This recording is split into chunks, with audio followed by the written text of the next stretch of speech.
La Bibliothèque nationale de France. Dans le cadre du cycle La philosophie du quotidien consacré cette année à l'humour, le professeur Rollin nous parle du lien entre philosophie et humour aujourd'hui. Eh bien, bonsoir à toutes et à tous. Je me demande un petit peu ce que je peux rajouter à cette très bonne présentation. Donc voilà, je vais quand même le redire. Donc bienvenue pour cette dernière séance du cycle de conférences La philosophie du quotidien. Donc toute cette année qui avait pour thème l'humour et le rire, et donc un invité spécial, pas un philosophe. Enfin, vous nous direz peut-être, François Rollin, si vous avez un certain rapport à la philosophie du rire. Ça va être tout l'enjeu de cette rencontre. Donc bonsoir à vous, François Rollin. Bonsoir, Géraldine. Alors, le public vous connaît. D'ailleurs, il rigole déjà à vos blagues. Vous dites bonsoir et oui, c'est ça. Le public est déjà acquis. On peut parler de ce phénomène. Il est assez redoutable et inquiétant. Alors, comment dois-je vous présenter ? Ça a été on s'est un petit peu parlé avant cette rencontre. Et donc, est-ce que vous vous présentez comme humoriste, comique, comédien ? Est-ce que, d'ailleurs, cette définition-là engage une certaine définition de l'humour ?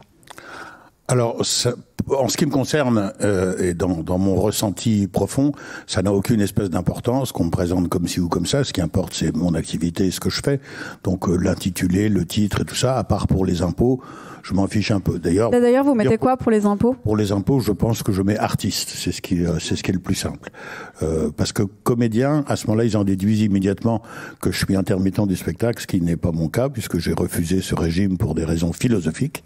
Donc parfois aussi... ça m'intéresse. Et donc on dit artiste.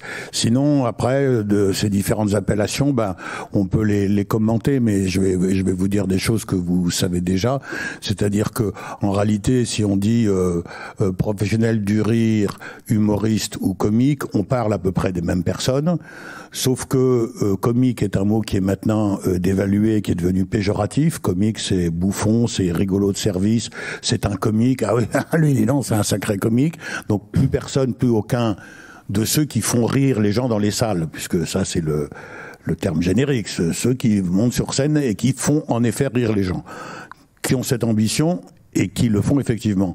Donc eux ne veulent plus qu'on les appelle comiques parce que c'est trop vulgaire, c'est trop populaire, c'est trop quelconque. Veulent qu'on les appelle humoristes. C'est très étrange parce qu'humoriste ce n'est pas un métier. Comment voulez-vous que ce soit un métier ? L'humour, c'est une disposition de l'esprit qui vous permet d'appréhender le monde autrement. Donc tout le monde et personne n'est humoriste. Ce n'est pas un métier. Métier, c'est comédien, acteur, ça c'est un métier répertorié.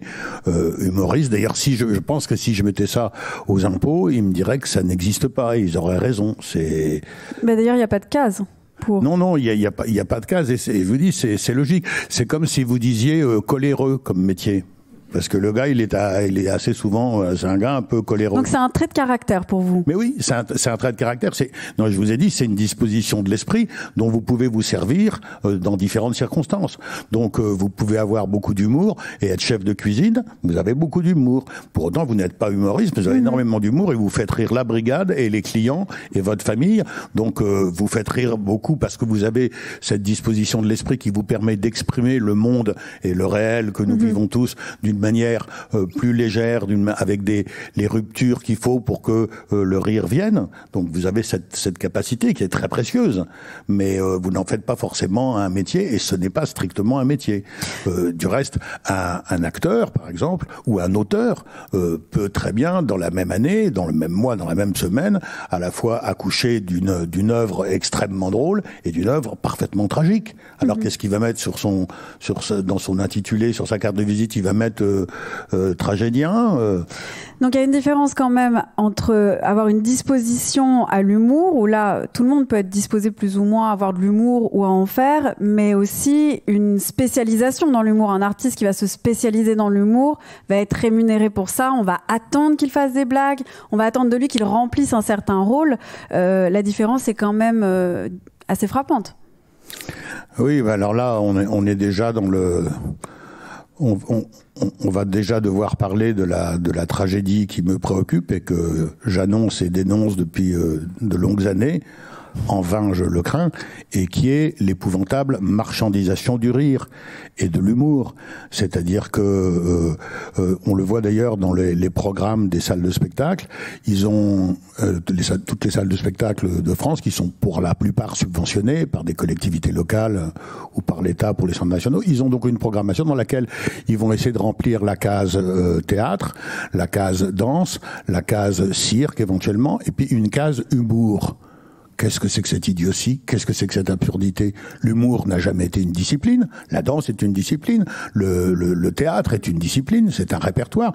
L'humour, ce n'est pas un répertoire, ce n'est pas une discipline. C'est un ingrédient dont on peut se servir, qu'on peut saupoudrer en plus ou moins grande quantité sur toutes les activités du comédien, de l'homme de cirque, voilà.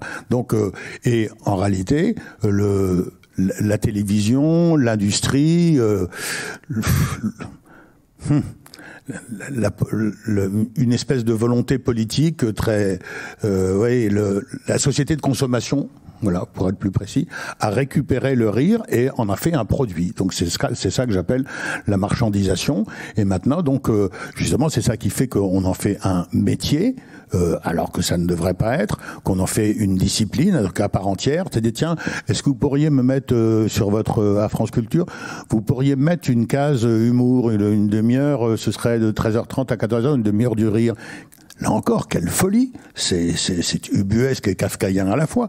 Ben non, faites-moi une grille de radio avec des choses intéressantes, et puis de temps en temps, il y a des gens qui ont énormément d'humour, il y a des gens qui en ont un petit peu moins, il y en a qui en ont pas du tout, il y en a qui sont de très bonne humeur, d'autres qui sont un peu plus ronchons, mais qui sont passionnants aussi. Voilà. Donc c'est complètement fou d'avoir fait du rire un produit, parce que au passage, on lui a ôté sa fonction émancipatrice.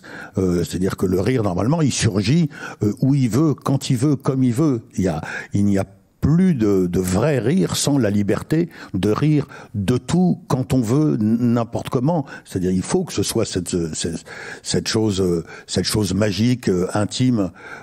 Quand tout d'un coup ça devient un produit, ouais, on va en consommer comme on consomme des petits pois. À heure fixe, à heure prévue. Donc c'était rigolo parce que vous avez parlé tout à l'heure, vous avez dit bonjour et les gens rient. Ça, c'est une des conséquences tragiques de la marchandisation du rire, c'est que les gens se sont mis à rire, et ça aussi, ça fait 40 ans que je le dis et que ça ne sert à rien, donc je sais pas pourquoi je le répète. Mais allez-y quand même. Hein. Oui, tant pis. Que les gens rient de moins en moins au sens et rient de plus en plus au signe. Je parle pas de vous. Vous êtes probablement plutôt du côté de l'élite de la nation. Hein. Si, forcément. C'est pas de la démagogie de le dire. Des gens qui viennent à une conférence philosophique de la BNF, c'est plutôt des gens qui ont un peu plus réfléchi que le routier qui habite à Barbezieux, pour lequel j'ai beaucoup de respect aussi, mais que c'est pas beaucoup. Bon, et donc de plus en plus il rit non pas au sens, donc non pas en écoutant ce qui se dit, en réfléchissant à ce qui se dit, mais simplement au signe. C'est-à-dire qu'effectivement, on est arrivé à un moment où Guy Bedos rentre sur scène et il fait 1-1 et tout le monde rit. Où c'est drôle. Et même, j'ai un ami qui a un théâtre et qui avait observé que les gens riaient en achetant leur place pour les comiques. je vais prendre deux places. Il y a absolument rien de drôle, on est bien d'accord. Hein. Ils sont en train d'acheter 2 places. Mais voilà. Et donc, c'est ce besoin, tout d'un coup, maintenant, on consomme du rire. Donc, on dit, on a besoin de rire. Je sais pas qui l'a prouvé, et si j'ai besoin de rire, je peux peut-être bien étancher ce besoin totalement dans ma vie privée et chez moi. Donc non, les commerçants ont dit vous avez besoin, il faut que vous en ayez un petit peu. Donc madame, ce mois-ci, quand vous programmez vos loisirs, n'oubliez pas de programmer un petit truc de rire, un petit moment de... C'est absurde, c'est complètement fou. Et donc les gens vont rire au moment où on leur dit tiens, voilà maintenant le moment de l'humoriste. Et c'est comme ça que la politique a étouffé, c'est pour ça que j'ai exprimé le terme politique tout à l'heure, a étouffé cette fonction émancipatrice, je le disais, du rire, en en la formatant et en la plaçant à un endroit très précis. C'est-à-dire qu'on parle politique, d'accord, sérieusement, tout ça, on s'engueule. Puis à un moment donné, eh bien, on va avoir Nicolas Canteloup qui vient. Et donc, ce qu'il dit n'a aucune importance puisqu'il est là pour faire rire. Et ensuite, on va reparler de choses sérieuses. Donc, on va rire parce qu'il y a un monsieur où c'est marqué rigolo dessus, humoriste. C'est pas marqué, mais c'est son titre. Et tout d'un coup, ben, on perd complètement la liberté de rire à n'importe quel moment. Donc maintenant, toutes les émissions ont envie d'avoir un humoriste, c'est-à-dire un rigolo de service. Donc paradoxalement, le rire, quand il ne fait que rire, n'est plus drôle. Ben non, il n'est plus drôle quand il est organisé, quand il est fabriqué pour ça, quand il est fabriqué à dessein, quand il n'est plus spontané. Oui, mais pourtant les gens rient. Donc pourquoi remettre en cause l'intention? Si on rit au signe, qu'on rit au sens, est-ce qu'il y aurait un bon rire et un mauvais rire? Ben oui, parce que quand vous riez au sens, c'est quelque chose qui vous instruit, c'est quelque chose qui vous grandit, qui vous fera réfléchir. C'est-à-dire qu'il y a quelque chose, il y a une idée avec laquelle vous allez construire la suite de votre vie. Quand vous riez simplement au signe, vous êtes comme un chien de Pavlov. Vous ne faites pas autre chose que secouer votre plexus et vos zygomatiques. C'est rien du tout. Mais c'est d'ailleurs ce rire, vous le connaissez bien, ce rire.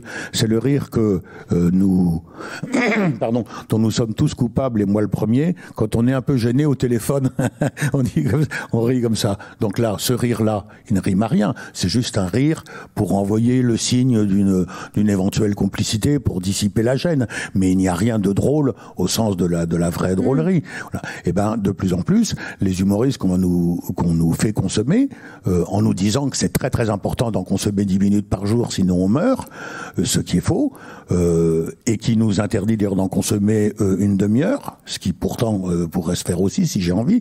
Et donc, on va juste rire parce que c'est le moment où le monsieur qui doit nous faire rire va rire. Et donc, on va rire comme ça, comme on rit d'une gêne, on va rire parce que, ben, on va faire comme les autres, et puis on est tous là pour rire, puis c'est le moment de rire, ben alors, nous, on veut de mal à personne. D'ailleurs, celui qui est sur scène nous dit, vous êtes venu pour rire. Bon, ben d'accord, d'ailleurs, c'est vrai, on est venu pour rire, on a payé notre place en riant pour rire. Et après, il n'en reste rien. Vous sortez, il n'en reste rien. Et vous le savez tous bien, un certain nombre de spectacles où vous allez, vous avez ri, j'ai ri avec vous, et puis après, il n'en reste rien. C'est-à-dire que on a juste eu une espèce de, c'est comme une espèce de rire nerveux, c'est juste une réaction physiologique sans fond. Et on est très loin de la vraie fonction, de la vraie richesse, de la vraie valeur du rire. Donc, qui a quelle fonction, véritablement, alors, pour vous, le rire? D'autant qu'en plus, on est quand même dans un cycle sur la philosophie au quotidien, et ce rire-là dont vous parlez, François Rollin, qui semble ouvrir des perspectives, nous décaler, nous déplacer, est-ce qu'il est à même d'être développé au quotidien? Oui, bien sûr, au quotidien, et en multipliant les acteurs de ça. C'est-à-dire que effectivement, on peut rêver d'une société dans laquelle la parole est plus libre, plus variée, plus teintée d'humour, dans lequel la relation intersociale est également plus sur un mode comme ça humoristique. Vous pouvez le voir, c'est-à-dire vous pouvez l'appliquer demain.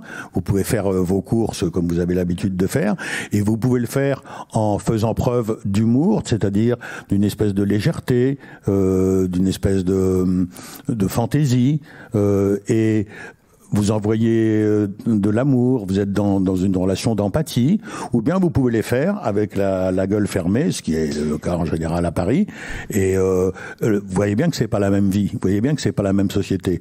On en a une dans laquelle il y a cette violence de l'anonymat, il y a cette espèce de ces automatismes, cette espèce de routine toute grise, même peut-être toute noire, et l'autre dans laquelle simplement en ayant développé cette chose qui est juste cet état d'esprit qui est celui de l'humour, eh ben vous avez ensoleillé et votre journée et la journée de tous ceux que vous avez croisés. Donc le rire que vous n'aimez pas et que vous n'avez pas envie de pratiquer, François Rollin, c'est le rire, d'une part, si j'ai bien compris, mécanique, mais d'autre part aussi celui qui entraîne des passions tristes. C'est-à-dire le rire qui finalement non seulement ne nous décale pas, mais en plus en fait ne nous amène pas vers le partage ou l'amour ou la joie. Oui, mais parce que je prétends même que celui-là ne mérite même pas le nom de rire. Il mérite le nom de réflexe nerveux. Donc ça rejoint bien d'ailleurs l'argument de vente. C'est vous avez besoin de rire. Oui. C'est-à-dire c'est un besoin. Oui. Mais c'est pas tout à fait vrai. Je crois pas que l'être humain ait besoin de rire. Il se trouve que l'être humain, et lui seul, puisque c'est le propre de l'homme, rit. Vous savez qu'il y a eu quelques tentatives pour nous dire que le dauphin ou le bonobo rit aussi. Et le chien.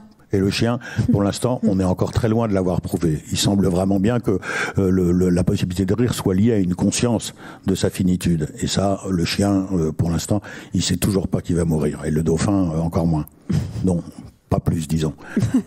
Donc c'est pour ça, c'est cette chose très très précieuse qui est liée à l'homme, et on a besoin de manger. Ça, oui, physiologiquement, il y a rien à faire. Si vous ne mangez pas, vous dépérissez. Mais on n'a pas besoin de rire. Non, c'est chouette de rire. C'est chouette. On n'a pas, par exemple, on n'a pas besoin d'amour au sens où s'il n'y a pas d'amour, on meurt. Oui, mais on en a follement besoin au sens où s'il n'y a pas d'amour, la vie vaut à peine la peine d'être vécue. Elle est sinistre et la société va finir dans une espèce de violence épouvantable vers laquelle on va d'ailleurs dans la décadence où nous sommes. Donc cette marchandisation, elle est vraiment visible et lisible à tous les niveaux. À tous les niveaux, on essaye de faire de cette richesse de l'homme, qui est le rire, la possibilité de rire, ce qui est une chose, encore une fois, extrêmement rare, extrêmement complexe, extrêmement fine et raffinée, et on essaye d'en faire juste un produit en vous disant qu'il faut en acheter tous les jours, combien faut en acheter et à quelle heure faut en acheter. C'est absurde. Alors, je ne dis pas pour autant que il ne faut plus aller voir les comiques au spectacle.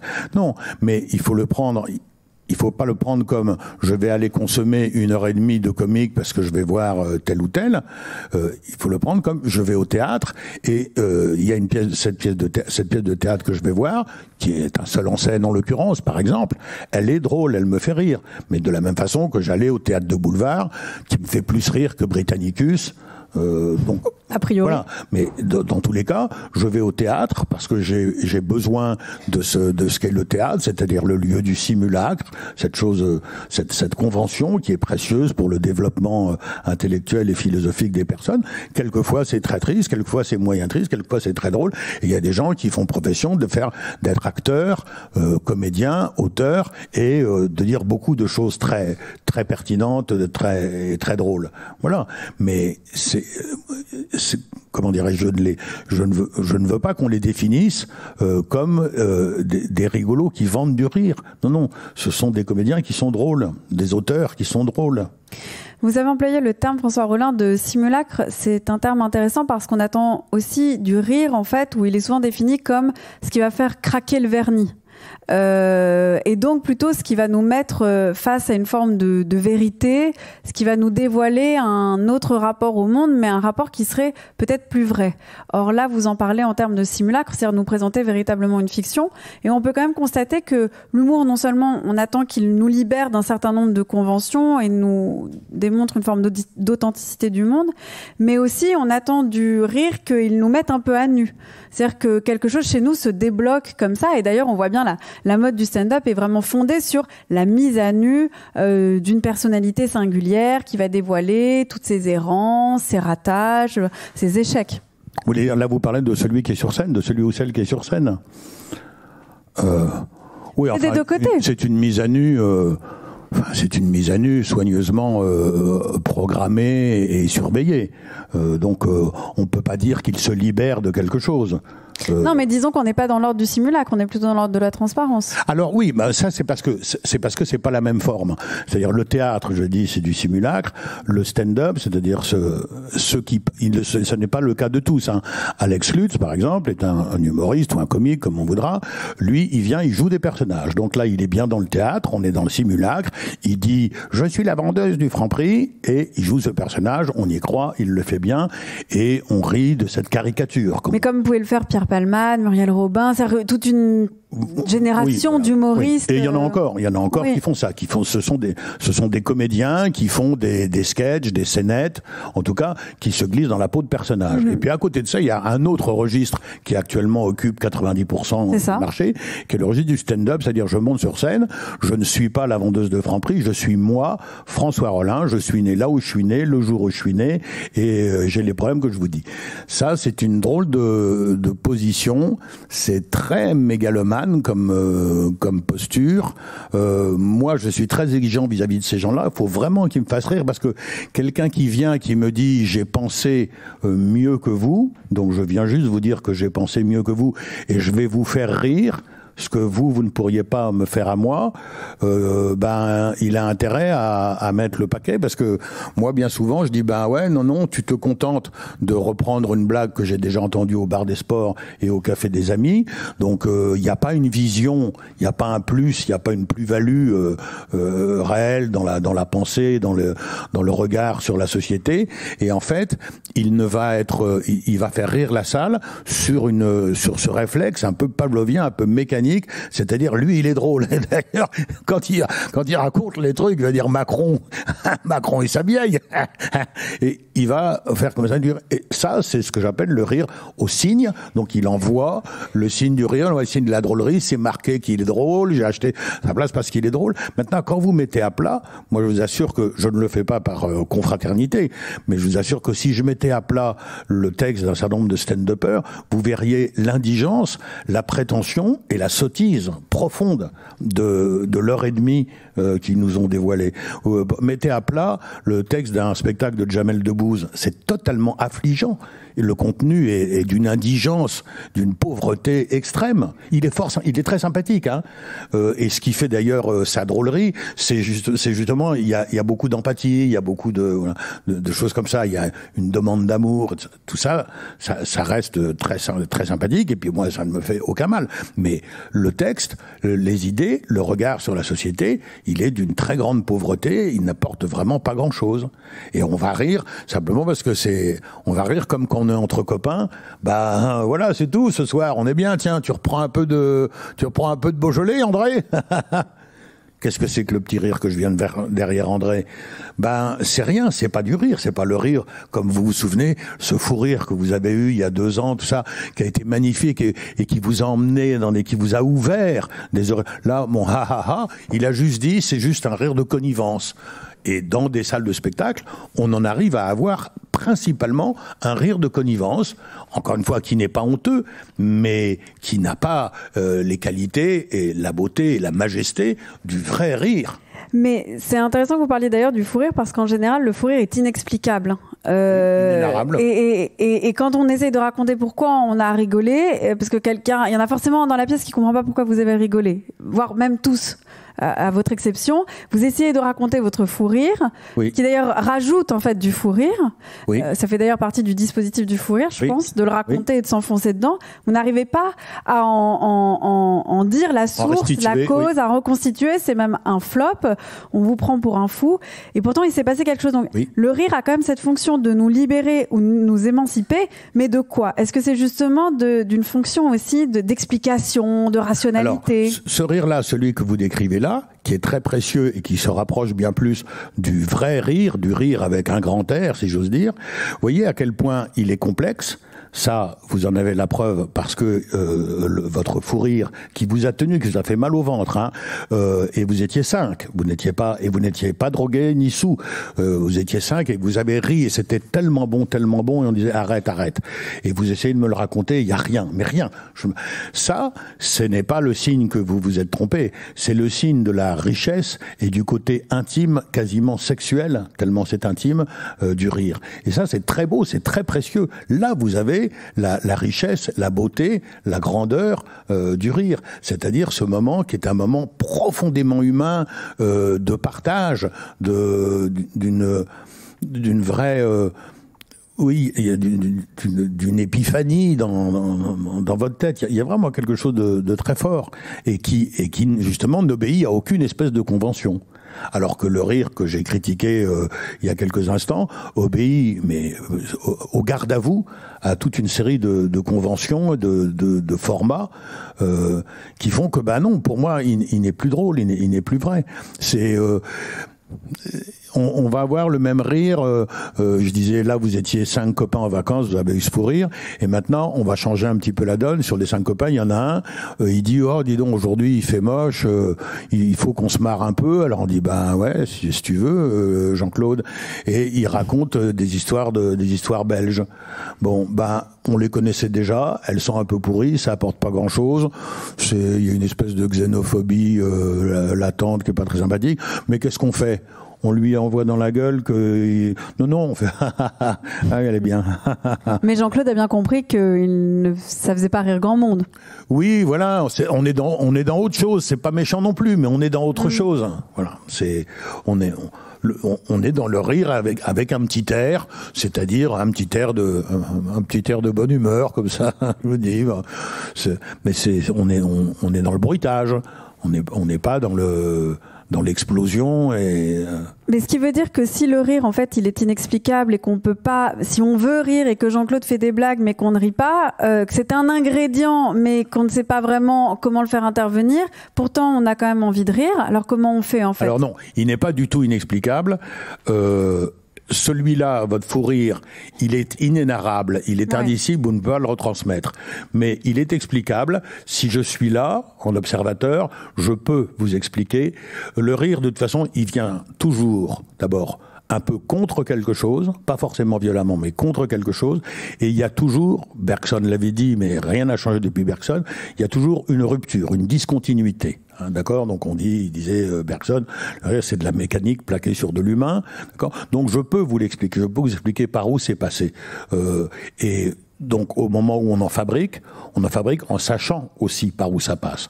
On utilise, mais ça, j'ai pas envie de vous le dire beaucoup parce que le cuisinier, le chef cuisinier n'a pas envie de vous dire le secret de ses recettes. Et c'est pas très bien de... Ah oui. C'est pas très bien de le dire, mais ne restez pas dans l'illusion qu'il y a une espèce de magie, une espèce de génie. Non, c'est une technique. Voilà, c'est ça. Est-ce que chacun d'entre nous peut s'exercer à faire rire ou à rire ? Oui, parfaitement. Alors quel exercice nous conseillez-vous ? Alors, ouvrir son imaginaire. Mais ça veut dire quoi ? Ça veut dire, si on l'a pas fait auparavant, multiplier les regards sur le reste du monde, des livres, des films, des paysages, entendre des gens, rencontrer des gens, donc se nourrir de toute la réalité qui vous entoure, et puis apprendre justement à saisir toutes les occasions d'une... Voilà, vous voyez, là j'ai fait un truc un petit, mais je vous ai inquiété un moment, et après je vous ai rassuré, c'est rigolo. Toutes les occasions d'une rupture, toutes les occasions d'une fracture, d'une petite brèche, ça peut se travailler. Vous pouvez travailler aussi le principe de l'ironie, qui consiste simplement à dire le contraire de une chose pour faire comprendre son contraire. Bon voilà, si là, c'est dans le quotidien, dans le langage courant, vous pouvez déformer des petites choses, vous pouvez vous entraîner à déformer, à exagérer. Voilà. Il y a toute une série de petites techniques, de petites ficelles, on pourrait les recenser. J'ai d'ailleurs l'ambition de faire un jour, si Dieu me prête vie, un petit bouquin là-dessus, parce que je suis touché par la naïveté des gens qui pensent que non, il y en a qui ont ça comme ça. Qui ont un talent, c'est inné. C'est encore plus qu'un talent, c'est inné, c'est du génie, c'est le Saint-Esprit. Non, il y a toute une série de techniques et je peux vous lister les techniques qui permettent de faire un sketch, les différents. Bon, voilà. Alors après, ensuite, il y a encore les finitions et effectivement, vous aurez des gens qui ont un penchant naturel, un imaginaire plus ouvert, un vocabulaire plus riche et débridé, des expressions plus variées et qui vont exceller là où l'autre ne sera que pas mauvais. Est-ce que vous avez déjà rencontré quelqu'un qui était vraiment très drôle, mais qui par manque d'exercice est devenu un peu triste, ou l'inverse, quelqu'un qui était vraiment triste et qui, grâce à ce genre d'exercice, est devenu vraiment drôle ? Alors oui, oui, mais c'est pas tout, tout à fait. Tout le monde peut devenir drôle. C'est pas tout à fait. Est devenu très souvent les gens qui ont beaucoup d'humour. Vous savez, l'humour, il est fait pour rendre la vie plus supportable. Et donc c'est pour ça que on rit beaucoup aux enterrements, bien plus qu'au mariage. Au mariage, on utilise le rire, on exprime le rire dont je parlais tout à l'heure. Un peu mécanique. Aux enterrements, le rire des enterrements, c'est ce rire qui nous permet de partager, de nous soulager de nos angoisses de ce moment-là. Et c'est pourquoi il y a beaucoup de gens qui sont très inquiets, hypocondriaques, pas mal angoissés. Ceux-là ont souvent la facilité de se sauver avec le procédé de l'humour, c'est-à-dire d'utiliser cet autre regard, cet autre angle, ce chemin de traverse qui permet d'alléger le fardeau. Alors, à l'inverse, vous me parliez de gens qui ne font pas rire du tout. Oui, alors ça existe aussi parce qu'il y a des gens qui ont beaucoup d'humour au sens... Parce qu'avoir de l'humour, c'est aussi comprendre l'autre qui vous dit un truc rigolo ou qui fait un trait d'humour. Il y a des gens qui ont beaucoup d'humour, qui le comprennent très bien, mais qui sont un peu inhibés pour des raisons dont il faudrait parler avec leur psychanalyste. Mais c'est pas d'ailleurs, c'est très répandu et c'est pas criminel d'être inhibé. Ouais. Il m'arrive de l'être aussi. Je me soigne, alors c'est pour ça que je monte sur scène. Mais et simplement voilà, qui n'ont pas une facilité à communiquer, qui n'ont pas très envie. Alors ils le perçoivent, ils le comprennent, mais eux ne sont pas conduits à eux-mêmes faire des traits d'humour et à essayer de faire rire leurs semblables. Donc vous avez tous les cas de figure, mais justement, évidemment que vous avez tous les cas de figure si vous êtes d'accord avec ce que j'ai dit tout à l'heure, c'est-à-dire que le rire, c'est pas un produit commercial qu'on peut mettre dans une petite boîte, qu'on peut étiqueter, qu'on peut peser, tout ça. Non, c'est une richesse aussi forte, aussi belle que l'amour. Donc vous me diriez, mais est-ce qu'il y a des gens qui sont capables d'être amoureux? Est-ce qu'on peut apprendre à être amoureux? Ce serait vachement compliqué de répondre à ça, mais je vous répondrais aussi, oui, tout le monde peut changer, et puis en même temps, on va dire, tout le monde peut changer, mais pas du tout au tout, donc ça va être aussi compliqué que ça. C'est ça qui fait que c'est précieux, c'est ça qui fait que c'est beau, c'est que c'est un moment de spontanéité, de liberté, où vous exprimez des choses très profondes, vous transmettez, vous me communiquez des choses très profondes. Donc voilà pourquoi je regrette que cette si belle chose soit tout d'un coup un peu comme... je vais presque dire chanter au départ, c'est une chose toute naturelle qu'on partage et tout ça. On dirait que depuis que le monde est monde, l'homme a chanté, comme les oiseaux d'ailleurs, ils chantent aussi, tout ça.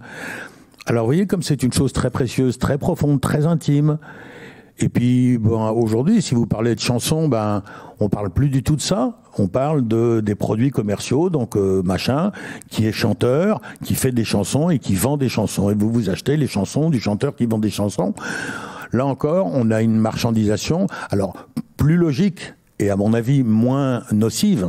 Mais le rire, c'est ça aussi, c'est une chose, qui est là, qui est le propre de l'homme et qui est profondément lui, et qu'on peut pas domestiquer, qu'aucune dictature n'est parvenue à étouffer. Donc le rire est en danger, mais pas tant que ça non plus. Il s'en tirera toujours. C'est-à-dire que là, moi, je suis extrêmement inquiet, sévère on vous sent sur inquiet, là. Oui. Inquiet, mais parce que l'ensemble du dispositif va dans le mur, à mon avis. C'est-à-dire que nous sommes vraiment nous avons déjà entamé la descente d'une décadence redoutable. Dont le rire dont la marchandisation du rire serait un des symptômes. Oui, absolument. Voilà. Mais j'imagine que dans les années 60-70, on disait la même chose, que c'était mieux avant le rire. Je dis pas que c'était mieux avant. Je dis pas que c'était mieux avant, et c'est pour ça que je pense que le rire, lui, de toute façon, il surgira toujours, il arrivera toujours à ressortir quelque part. Donc j'ai parlé des dictatures, des périodes de guerre et tout ça. Très souvent, même toujours, le rire est parvenu à trouver une petite brèche par où passer. Il est aussi fort que l'eau qui trouve toujours un petit endroit poreux, tout ça. Donc je suis pas inquiet sur le fait que l'humanité aura toujours aura toujours une capacité, une propension à rire, et certains encore un peu plus que d'autres, et tout ça. Donc je dis pas ça va pas disparaître. En revanche, il y a la marchandisation, vous l'avez dit, les mots que j'aurais dit aussi, c'est ça. C'est un symptôme, cette marchandisation du rire est un symptôme de cette lente décadence, de cet asservissement de l'homme à une machine capitaliste, à la finance et tout ça. Donc les États-Unis vont décader un petit peu avant nous, puis après nous, et puis je serai déjà depuis longtemps plus là pour le voir. Donc. J'aimerais revenir sur une chose, François Rolland. Vous avez dit tout à l'heure que pour rire, il fallait toujours rire contre quelque chose. Oui. Et il y a aussi peut-être cette tendance du rire à la dérision. Tourner en dérision est devenu une des facettes, avec aussi le fait effectivement de parler de soi, mais donc du coup de se tourner en dérision dans le stand-up. En fait, tout est tourné en dérision. C'est aussi ça qui est une manière de rire qui est pas tant, je dirais, vous soutenez la thèse du rire qui devient mécanique, mais en tout cas, on a un rire qui est réduit à de la dérision. Oui, alors celui-là, pour moi, ce n'est pas du rire non plus. C'est un rire mécanique au moment où quelqu'un dont c'est marqué sur le front « Je suis rigolo », qui est rentré sur scène en disant « Je suis rigolo, je vais vous faire rire », j'ai payé mon billet où il y a marqué 40 € pour rigoler grâce au rigolo, d'accord ? Donc on est complètement dans ce truc. Et à ce moment-là, ce qu'il utilise comme outil, c'est cette dérision qu'avec Finkielkraut et quelques autres, on déplore follement, cette dérision qui consiste à tirer sur tout ce qui bouge, et donc tout est de la merde, à part vous, puisque vous êtes tout près de moi, et vous, puisque vous êtes devant moi, mais sinon, tout le monde, c'est des cons, de la merde, ils sont tous trop gros, trop petits, tout ça, on n'hésite pas à taper sur le physique, mais même sur le nom, tout est bon, tout y passe, tout ça. Le rire qui sort de là n'est pas du rire. D'ailleurs, quand je vous disais, regardez ce qui va en rester en sortant, ben rien du tout. Quand vous allez voir un certain nombre de stand-up où on vous explique que Sarkozy est petit et con, Macron est trop jeune et con, et sa femme est trop vieille, et ainsi de suite, et qu'on vous a passé en revue et Donald Trump et Joe Biden, pareil, et Obama, pareil, on vous a montré que tous ceux qui dirigent le monde, ou tous ceux qui sont un peu connus, et Johnny Hallyday, pareil, et Michel Sardou, pareil, que tout ça, c'est de la merde. Qu'est-ce qui vous en reste en sortant ? L'envie de vous tirer une balle dans la tête. Ça paraît vraiment très logique. Mais ne me dites pas que vous avez ri. Vous n'avez pas ri. Vous avez regardé quelqu'un faire jouer au chamboule tout, jouer tout déquillé. C'est facile comme tout. Je peux le faire à l'instant. Je peux le faire sur vous, sur chacun, sur moi aussi, mais je vais m'abstenir de le faire puisque je suis censé vous faire rire. Il n'y a pas eu de rire. Cette dérision n'est pas drôle. Les gens se trompent. Le public se trompe. Le public se laisse prendre à ce piège, à ce leurre. Non, il n'y a pas de rire au sens noble du terme. Il y a juste une espèce de truc mécanique, puisque c'est l'instant du rire, puisque c'est le moment des guignols de l'info. Bon, c'est le moment où mécaniquement on va dire ouais, faut qu'on rigole. Alors ça dit. Alors il y a eu des moments avec plus de pertinence où il y avait un vrai regard. Puis mais la dérision permet quand même certaines choses, c'est-à-dire que avec d'autres formes d'humour, elle n'est pas interdite, mais il faut qu'elle soit construite sur un vrai sens. Je vous ai dit tout à l'heure, on rit au signe, on oublie de rire au sens. Donc si vous examinez le sens, là encore il faut mettre les choses à plat. Ça prend peut-être un tout petit peu plus de temps. Si on veut mettre à plat le spectacle d'un humoriste, ça va nous prendre 2 heures quand même, le temps de le relire. Et vous verrez que il y en a chez qui la dérision est un des outils, mais l'ensemble fait sens. Effectivement, vous sortez avec des supplémentaires, et d'autres qui ont juste utilisé la dérision parce que en ce moment, il y a une espèce de défoulement. Comme les gens sont mal à l'aise, comme beaucoup de gens sont malheureux, on a vu que finalement, quand on leur dit que Macron c'est un petit con, puis il est impuissant en plus, et il mange de la merde, il y a une espèce de défoulement. Mais ça n'a aucun sens. Alors comment rire puisque rire, c'est d'abord rire contre quelque chose, comment on peut rire contre sans faire uniquement de la dérision ? Parce que vous avez bien dit contre quelque chose. Alors, non, pas contre quelqu'un. C'est ça ? Les deux sont possibles. Ça peut être aussi contre quelqu'un. Mais pas d'une manière automatique, mécanique et sans argument. Et souvent, c'est contre quelque chose. C'est-à-dire que souvent, nous allons rire contre notre condition humaine. Ça va être même le principal motif de rire, hein, pour échapper à notre condition. Mais on va rire contre la violence des vies que nous menons ici à Paris, en région parisienne. On va rire contre la façon dont on se sent écrasé par les médias. Bon, donc vous voyez, on va rire contre ça. Donc c'est pas forcément contre quelqu'un. Parfois ça peut être contre quelqu'un, mais il y a un certain nombre de professionnels maintenant ont déformé la chose et ils rient contre tout ce qui bouge. Encore une fois, ça ne me fait pas rire, même quelquefois ça me choque quand il rit contre. Je me souviens la première fois que c'était arrivé, bah, depuis c'est arrivé 1000 fois, mais c'est un humoriste qui faisait des blagues contre Patrick Sébastien, mais vraiment pour le traîner dans la boue, hein, pour dire, enfin des blagues vraiment très insultantes, extrêmement méprisantes, disant que c'est vraiment un sale con, je sais pas quoi. Et moi, c'est pas mon copain Patrick Sébastien. J'adore pas ce qu'il fait, mais je veux pas entendre ça. C'est pas vrai. Qu'est-ce que c'est que ce numéro? De quel droit tu dis ça, toi? D'où tu sors? Mais tu mériteras un procès ou un coup de pied dans les fesses ou les deux.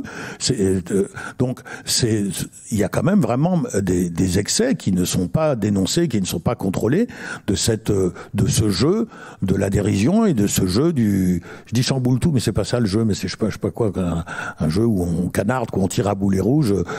Surtout, mais ouais, je trouve qu'il y a des limites. Et en tout cas, me racontez pas que c'est drôle. Non, c'est pas drôle. Il y a pas d'invention, il y a pas d'idée nouvelle, il y a même pas de vérité derrière. C'est-à-dire, on a dit Patrick Sébastien, c'est ça le combat. Patrick Sébastien, il a sûrement plein de défauts. Mais non, dire que c'est un sale con, c'est épouvantablement réducteur. Il n'y a pas le début du quart d'une idée là-dedans. Il y a même pas de critique. Il y a juste l'insulte, l'offense directe. Qu'est-ce que c'est que ça? Non, ce n'est pas drôle. Et c'est pas que ça me révolte. Et je vous dis bien, Patrick Sébastien n'est pas mon ami. Je ne soutiens pas Patrick Sébastien. Je ne voudrais pas être Patrick Sébastien. Je comprends qu'on puisse critiquer un certain nombre de façons de faire, d'émissions de tout ça, je le comprends. Mais alors qu'est-ce qu'on doit faire? Est-ce qu'on doit critiquer les gens qui font ce genre de blague, ou est-ce qu'on doit s'en vouloir de rire à ce genre de blague? C'est ça aussi, dire qu'on peut pas être non plus dans une culpabilité. Les deux, mais j'espère, Géraldine, que vous-même ne riez pas à ce genre de blague, que vous-même avez conservé le discernement. Non, mais c'est simple, hein, c'est juste de pas se laisser entraîner. Non, mais c'est vrai. Qu'est-ce que j'en sais? Moi, ça se trouve, en fait, je me laisse complètement entraîner. Alors, j'ai pas le souvenir d'avoir vu des blagues sur Patrick Sébastien, donc je suis pas coupable de ça. Oui. Mais je pense que je ris pour des choses bêtes. Ouais, vous laissez entraîner à ce petit jeu, une fois de temps en temps, il y a pas mort d'homme. Mais je vous incite à respecter votre propre rire, comme on dit, respecter votre corps. Respecte-toi. Je vous ai dit que le rire est une chose très intime. Respectez votre rire, ne le galvaudez pas, n'en faites pas n'importe quoi, ne l'envoyez pas à n'importe quoi. Ne faites pas ha ha ha au premier qui a montré ses fesses. Non. On peut il y a sûrement des situations où on doit pouvoir rire de quelqu'un qui monte ses fesses. Oui. Elles sont assez rares et en tout cas, il faut que la chose ait fait sens. C'est comme ça, je vous dis encore une fois, que le rire reste noble. Et oui, c'est vrai, chacun d'entre nous peut essayer de ne pas alimenter cette espèce de machine commerciale grotesque qui, en dépit de tout sens, de toute réflexion et de toute philosophie, nous amène à faire du bruit avec notre bouche et un bruit saccadé. Voilà, c'est comme ça que le rire est défini. C'est pas quoi un bruit saccadé. Donc oui, on peut demander à des gens de pas le faire, mais ça, du moment qu'ils s'enrichissent et que c'est leur métier, ils vont continuer. Et ils ne s'arrêteront que lorsqu'ils n'auront plus de clients. Et ils n'auront plus de clients si... je leur veux pas de mal, ils feront autre chose, hein. Ils feront un autre métier, c'est pas grave du tout, hein. Puis ils sont pas si nombreux, puis il y a beaucoup de chômeurs qui ont des talents bien supérieurs et qui n'ont pas de travail non plus. Donc je pleurerai pas sur leur sort, et donc ils s'arrêteront lorsque le public, nous tous, auront cette espèce de réflexe tranquille de se dire non mais je ne vais pas galvauder mon rire, je ne vais pas le disperser, je ne vais pas le gâcher, je vais être économe de mon rire comme on est économe de son mépris en raison du grand nombre de nécessiteux. Mais est-ce Chateaubriand. peut-être que je vais un peu vous choquer, François Rollin, mais est-ce que c'est pas J'espère. Non, mais je pense pas quand même. Mais est-ce que c'est pas un peu chiant de penser à ce à quoi on rigole? Est-ce que ça enlève pas justement la charge un peu libératrice? Non, c'est passionnant. Au contraire, c'est passionnant. Retourner vers le sens, retourner vers le sens, vers tout ce qui fait la grandeur de l'homme, c'est-à-dire son cerveau qui réfléchit. C'est passionnant, c'est magnifique, c'est très excitant. C'est drôle. Et s'affranchir de la bête, c'est tout, hein. S'affranchir de la bête qui ne réfléchit pas, qui n'a pas de sens, la bête qui vient simplement, mais à manger, elle le sent et elle vient manger, donc elle répond à des instincts. Là, on a un être magique, magnifique, qui est pas grand-chose apparemment à l'histoire géologique, mais bon, là, on est en plein dedans, donc moi je vis ça aussi. Donc on a cette immense richesse, et non, c'est comme si vous me disiez, est-ce que quand même c'est pas chiant de lire Balzac? Parce que Spirou, c'est quand même plus facile à lire, c'est sûr. Mm-hmm. Ben non, c'est pas chiant, c'est pas évident. Donc on ne va pas à la facilité. Mm-hmm. Et encore, Balzac, j'ai pas choisi le pire. Donc, mais non. Enfin, se poser pour lire un livre et tout ça, hein, je peux le dire à la BNF, c'est pas évident. Mais vous voyez bien que c'est enrichissant. Vous voyez bien que non, c'est pas chiant. C'est pas le plus simple. Voilà. Le plus simple, c'est de se poser devant un spectacle quelconque, un match de foot, et de manger des trucs dégueulasses qu'on a fait livrer. Voilà, ça c'est le plus simple. Mais c'est pas le mieux. Et évidemment, si dans ce moment-là vous parlez à celui qui est devant sa télé d'aller voir Britannicus, que j'ai cité tout à l'heure, bah non, il n'a pas envie, c'est trop compliqué. Mais oui, mais il s'enrichira d'en avoir Britannicus. Et sa vie serait plus belle. Bien sûr que nos vies sont plus belles avec de la culture, avec de l'ouverture d'esprit, avec des rencontres, avec de la réflexion. Ben oui, on est plus heureux. Mais on rit moins aussi. Bah, on rit moins, c'est-à-dire ça dépend si vous appelez, si tous les hockey vous les appelez rire, voilà, c'est ça. Oui, on rit moins. Mais si vous appelez rire, ce que moi aussi j'appelle rire avec un grand air, eh ben non, vous riez pas moins, même peut-être plutôt un peu plus. En revanche, les hockey saccadés de connivence, ils disparaissent. Oui, vous en faites moins. Mais ils sont pas interdits non plus. Il faut juste avoir la lucidité ne soyez pas un de voir que tyran c'est. du rire saccadé. Non. Et riez bêtement. Hein, et je le fais aussi, mais bien sûr. Et je le fais aussi. Je vous dis ce petit rire de connivence. Oui, bien sûr. Voilà. On le fait, bien sûr. Il y a aucune honte. Mais il faut pas mélanger. Il faut savoir ce que c'est. C'est-à-dire de la même façon que quand j'ai tout d'un coup, par exemple, un élan de sympathie pour vous, faut pas que je le confonde avec de l'amour. C'est pas tout à fait la même chose quand même, d'accord? Bon, voilà. Et les deux sont bien. Les deux ont droit de citer. Mais il faut un tout petit peu réfléchir, si on est un peu philosophe, ou même si on ne l'est pas, réfléchir un peu à ce qu'on vit, à ce qu'on ressent. Merci beaucoup François Rollin. On arrive au terme de cette discussion. Il est 19h25, donc ce qui laisse 20 minutes de questions pour le public. Et oui, 20 minutes, quelle chance. Plein de questions pour vous François Rollin. Alors, est-ce qu'il y a des mains qui se lèvent, un micro qui tourne?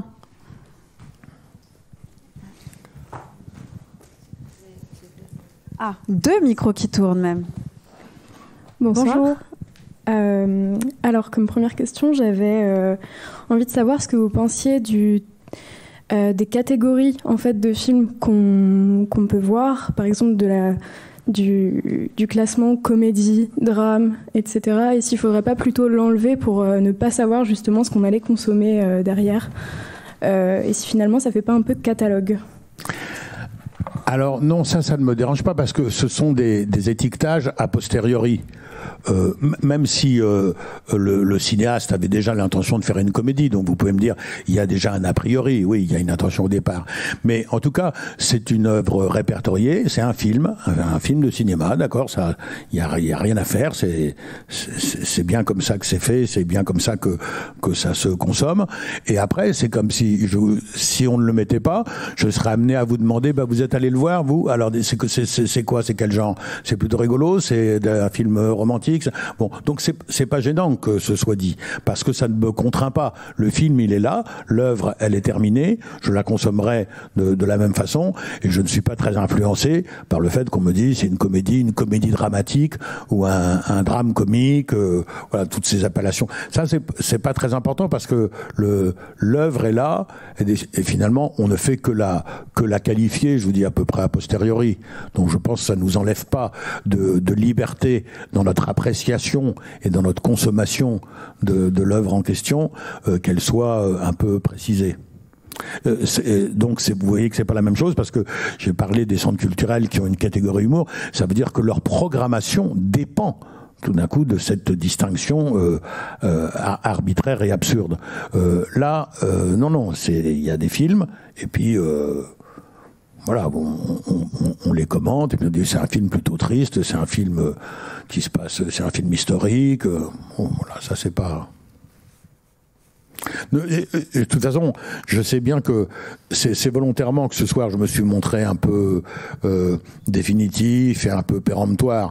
C'est aussi une manière de s'amuser, d'éveiller les esprits, de vous amener à poser des questions. Mais sachez à quel point je suis loin d'être un ayatollah. Je suis quelqu'un d'extrêmement tolérant. C'est-à-dire que autant dire, essayer d'avoir des idées fortes, parce que les idées mènent le monde, mais ensuite au quotidien, bien sûr, être infiniment tolérant sur tous les.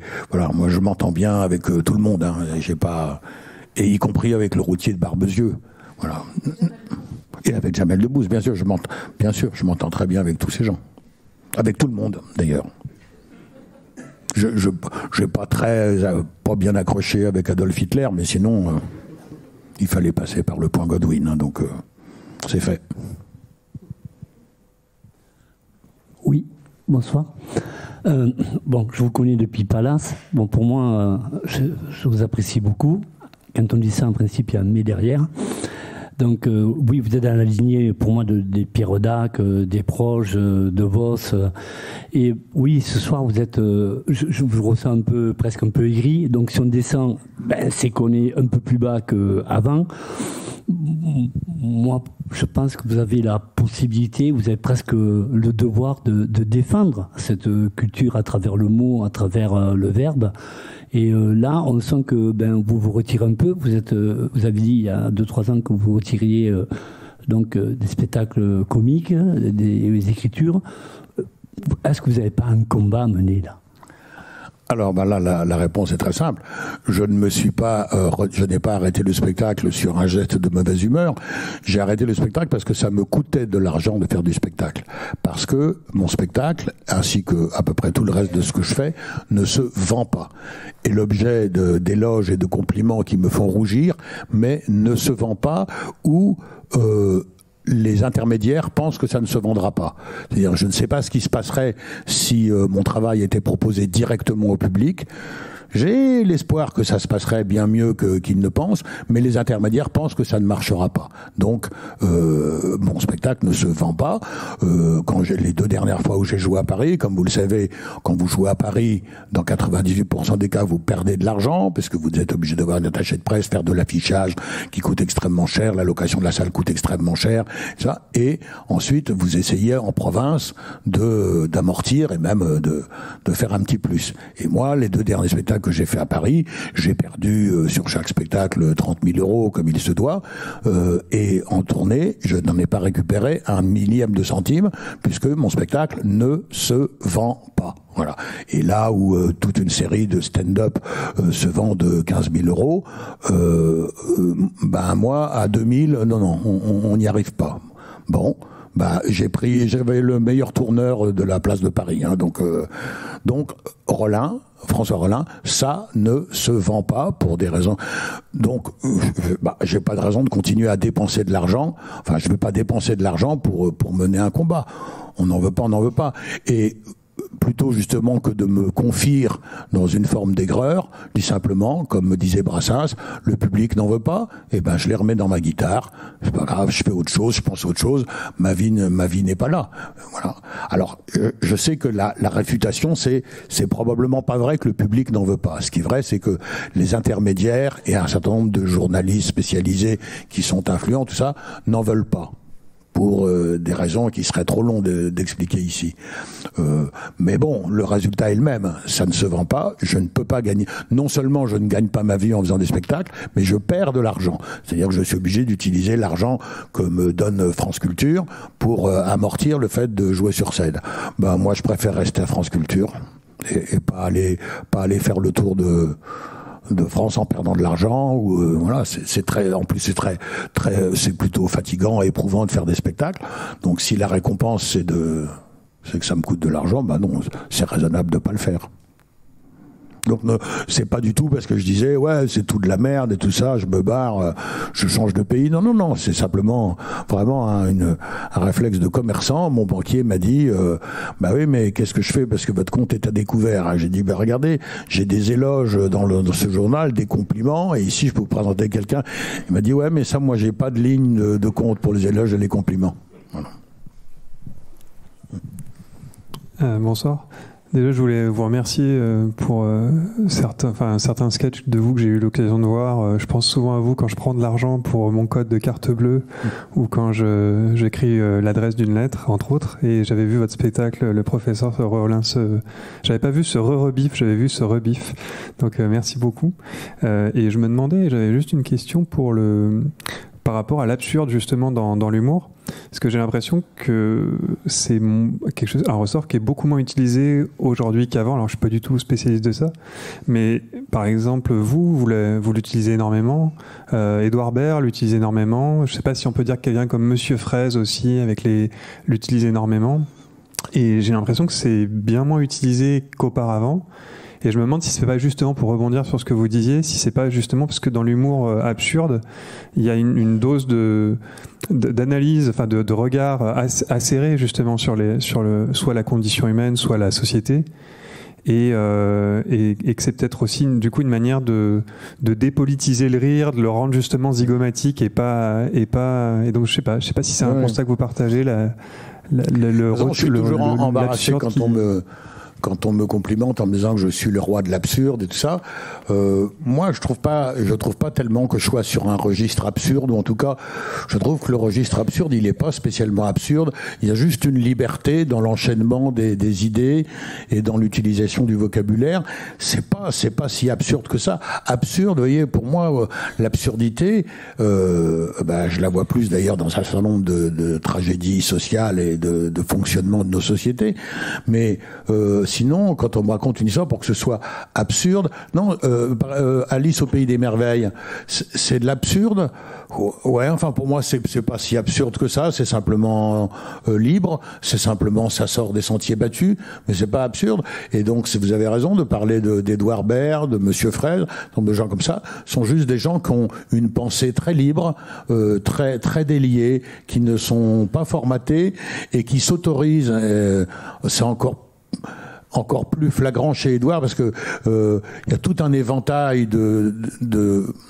d'attitudes possibles et il se les autorise toutes en parfaite correction et tout ça, mais et donc en réalité il utilise la grande liberté qui est la sienne, qu'il s'est fabriqué aussi. On se fabrique cette liberté, on se fabrique sa prison aussi, et on se fabrique sa liberté.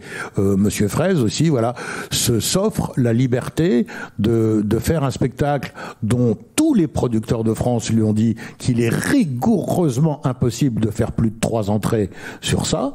Donc lui s'offre le luxe inouï d'aller faire contre la vie générale ça, c'est-à-dire de faire un spectacle dans lequel il y a 12 mots et ou pendant une demi-heure, il ne dit que hey, Michel, Michel. Et c'est magnifique, on entre dans un autre monde, on est dans une liberté, et moi je pleure de rire, alors que la veille, devant celui qui m'a dit que Brigitte Macron est vieille, veille, j'ai ni pleuré ni ri. Donc l'absurde, c'est presque un mot que mettent les gens qui aiment pas trop ça pour vous classer dans un truc. Mais Édouard Baird, il est pas absurde, il est juste intelligent et profondément humaniste et libre. Parce que donc ça, j'ai pas eu l'occasion de le dire, pour moi, tous les grands humoristes sont de grands humanistes, chacun à sa façon, il y en a qui l'expriment plus, d'autres qui l'expriment moins, il y en a qui dans les actions quotidiennes le montrent plus ou moins, mais sont de grands humanistes, c'est-à-dire que leur intention, leur propos, leur désir le plus profond n'est pas d'abord de gagner de la thune pour s'acheter une piscine ou des œufs de poisson, mais que le monde aille mieux. Quelquefois, c'est que leur petit monde autour d'eux aille mieux, mais c'est un humanisme à une plus petite échelle. Après, on peut être un peu mégalo et souhaiter que la planète entière aille mieux. Tous les grands humanistes tous les grands humoristes sont des humanistes. Et tous ceux qui sont pas humanistes, je crois qu'il n'y en a aucun qui m'a fait rire. C'est-à-dire tous ceux qui sont animés par une intention mercantile de faire rire, que je peux avoir des rapports, j'en croise, je sais pas, dans l'émission des grosses têtes, il y en a qui sont comme ça. Et j'ai des rapports tout à fait de grande camaraderie avec eux. Mais non, ils ne me font pas rire. Alors j'ai vraiment l'impression que c'est deux choses qui sont liées. Voilà. Et donc pour en terminer, oui, sur cette histoire de l'absurde, moi je me sens pas dans un monde de l'absurde. Je ne vais pas volontairement vers de l'absurde. L'absurde, c'est comme une chose incompréhensible. Mais moi, ce que je fais ou ce que fait Édouard Baird, c'est pas incompréhensible. C'est juste décalé. Ça ressemble pas à ce que j'ai vu la veille. C'est pas ce que j'attendais. C'est pas absurde. C'est juste formidablement drôle et inventif. Voilà. Bon, comme ça, Édouard est habillé pour l'été. Il y en a quelques autres, hein, bien sûr. Il y a un micro ici.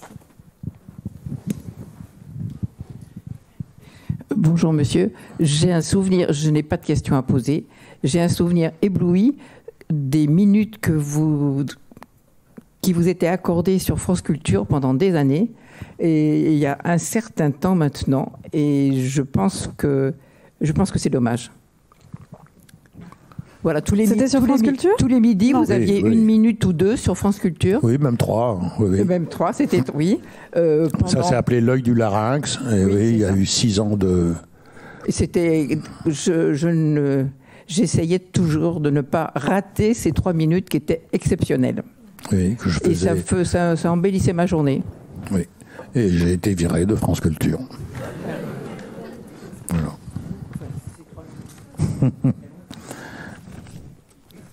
Et il ne souhaite pas me réembaucher. Et si je demande à France Culture de me donner un coup de main pour ce qui n'est plus le cas maintenant puisque j'ai arrêté, mais quand je leur demandais de me donner un coup de main pour faire la promotion d'un spectacle, ils ne me répondaient pas. Donc je ne peux pas me victimiser, hein. De toute façon, je m'en fous, ma vie est pas là. Moi, mon bonheur, j'ai un petit bébé de 6 mois, j'ai une femme adorable, voilà, et j'adore aller à la pêche. Ma vie, elle est pas là, donc ne croyez pas qu'il faut me plaindre, hein. Moi, je suis très heureux et je trouve que je suis bourré de pognon et ça va très bien. J'ai plein d'amis précieux, tout va bien. Mais ça m'empêche pas de voir le désastre avec un peu de lucidité. Donc quand je vous dis, oui, c'est vrai, ce que je fais ne se vend pas, on n'en veut pas, les médias n'en veulent pas, et quand je partirai quand je désemplirai ce monde, pour reprendre le mot de Victor Hugo, les remerciements ne seront pas très longs. Voilà. Il y aura... professionnellement. Alors les remerciements sur ma vie privée, ceux qui ont embelli ma vie privée, je l'entreprendrai pas parce qu'il faudrait réciter le bottin, il y en aurait pour des jours et des jours, mais dans le milieu professionnel, ceux qui m'ont aidé, à part Jean-Michel Ribes, non, je crois qu'il y a personne à qui j'aurais besoin de dire merci. Je pourrais mourir un peu plus vite et dire comme Paul Léoto, et maintenant foutez-moi la paix. Oui, bonsoir. Tout à l'heure, vous avez parlé de Jamel Debbouze en disant que si on mettait son texte à plat, c'était indigent. Je ne me souviens plus exactement du terme que vous avez employé. Et je repensais à Coluche et son sketch « L'histoire d'un mec ». Et je me disais, si on mettait ce texte à plat, effectivement, ça serait pas, enfin, c'est pas extrêmement riche. Donc, et pourtant, il était extrêmement drôle. Donc, je voulais savoir si vous faisiez une espèce de hiérarchie. Par exemple, je pensais à De Vos et Coluche. Et est-ce qu'il y avait une hiérarchie pour vous dans des humoristes? Ah oui, alors hiérarchie, attention, c'est-à-dire c'est une hiérarchie molle et changeante. Et bon, on est dans le très subjectif, hein, donc je vais imposer à personne. Mais si vous me demandiez, de choisir, quelquefois, j'aurais vraiment du mal parce que je vais mettre au même niveau. Mais par exemple, si vous me demandez entre Coluche et Jamel Debbouze, je pense qu'au bout du compte, le travail de Coluche est plus intéressant. Vous citez l'histoire d'un mec, c'est un exercice très différent. Il y a une ficelle là-dedans. Là, j'ai parlé tout à l'heure des petits secrets de fabrication.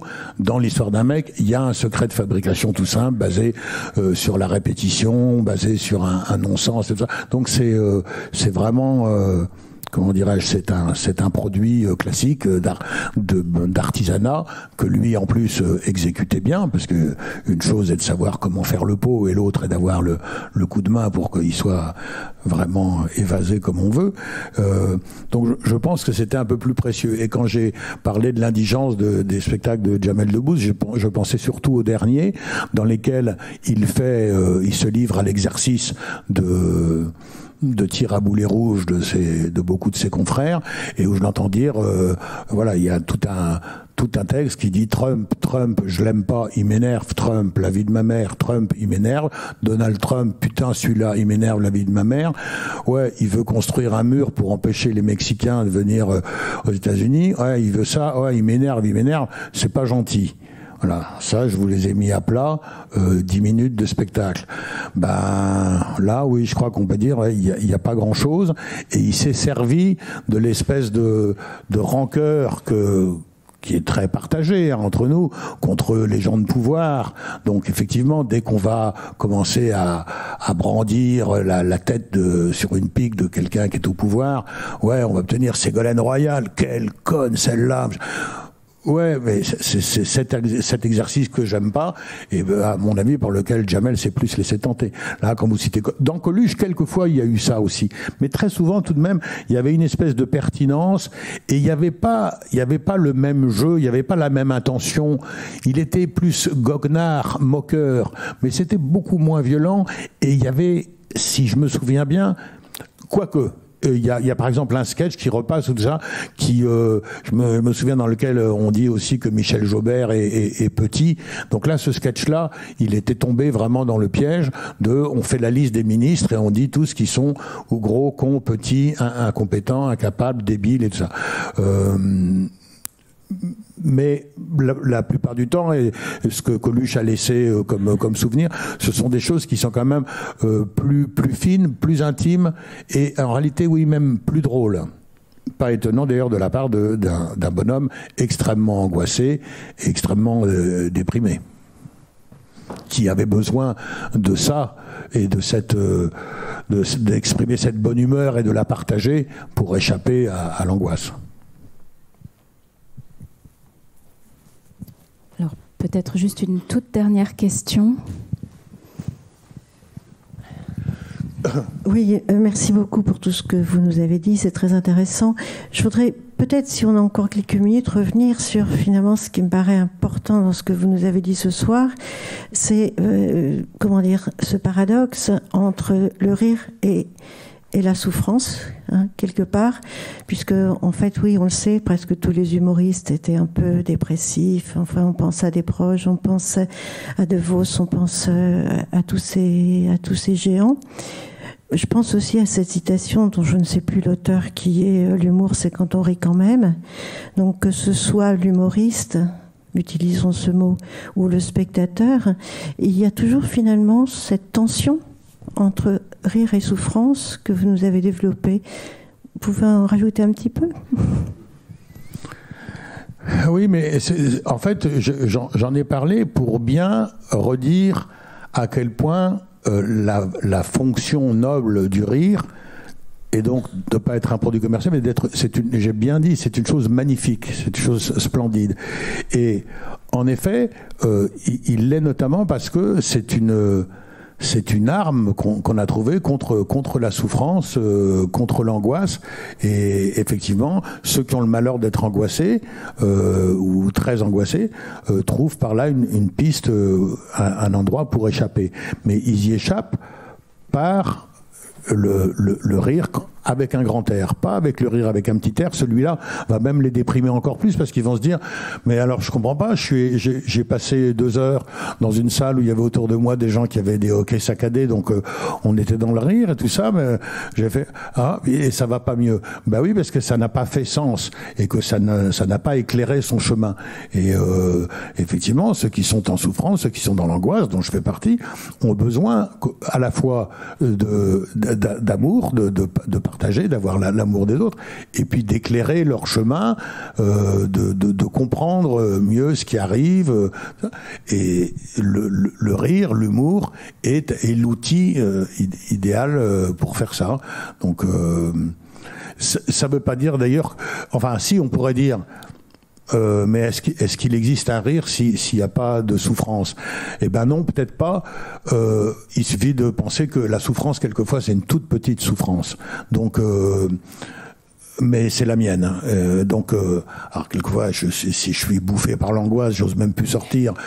C'est visible, c'est assez vite manifeste. Mais on a tous en nous, bah oui, heureusement encore, comme on a des êtres sensibles, il y a tous une part de souffrance.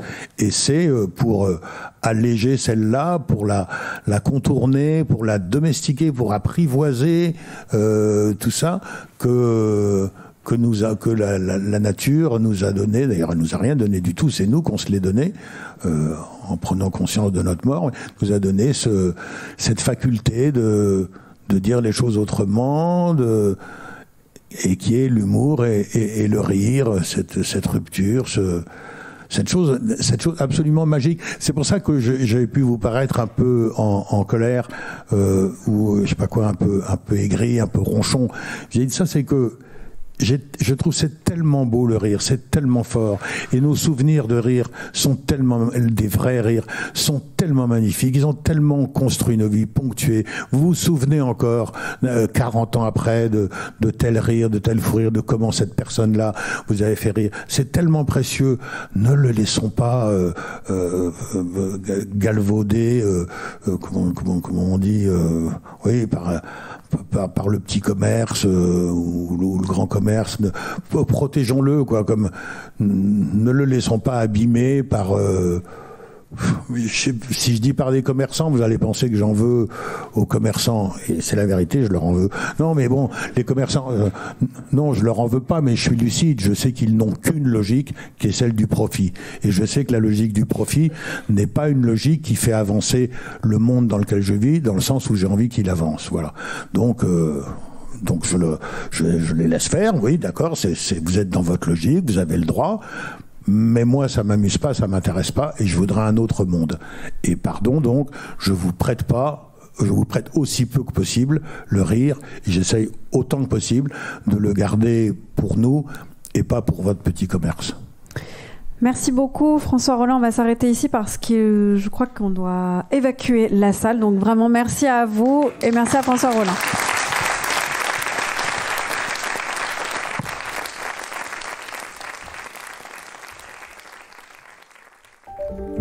Vous venez d'écouter un podcast de la Bibliothèque nationale de France. Retrouvez les conférences, rencontres et créations de la BNF sur toutes les plateformes de podcast ainsi que sur le site bnf.fr.